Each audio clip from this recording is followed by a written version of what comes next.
Bang. Nak interview sikit boleh? Boleh. Okey, apa nama bang? Muhammad Firdaus. Saya panggil Firdaus. Panggil Firdaus je? Firdaus. Okey, Firdaus. Tadi baru menang KP terbaik kan? Tapi terbaik dapat Johan.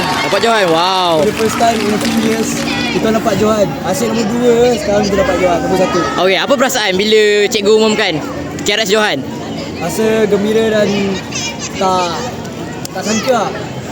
Tak boleh predict lah. Ingat polis akan dapat juara lagi, tapi alhamdulillah KRS lelaki dapat juara untuk kali pertama dengan izin Allah. Kita dapat juga nombor 1. Okey, apa harapan Daus untuk KRS punya masa depan? InsyaAllah untuk masa depan saya harap KRS akan still konsisten dapat nombor 1 sampailah ke kiamat. Dapat nombor 1 je, nak nombor 1. Okey. Nombor 1 hari dapat nombor 1. Nak KRS je dapat nombor 1.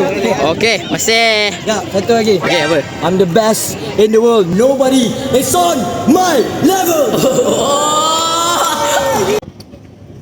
Oh, abang.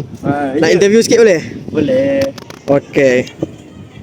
Nama abang apa? Nama saya Syarif Ahmad, selaku KP Kedapur. Okey, saya nak interview, nak tanya soalan sikit soalan pertama, apa abang punya perasaan tentang kawat hari ni?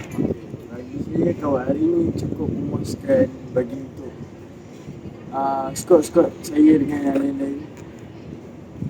Lebih kurang macam tu. Okey. Kita soalan kedua kita, apa harapan abang untuk abang punya squad pada masa akan datang? Bagi saya nak cakap dengan dekat orang buat yang terbaik.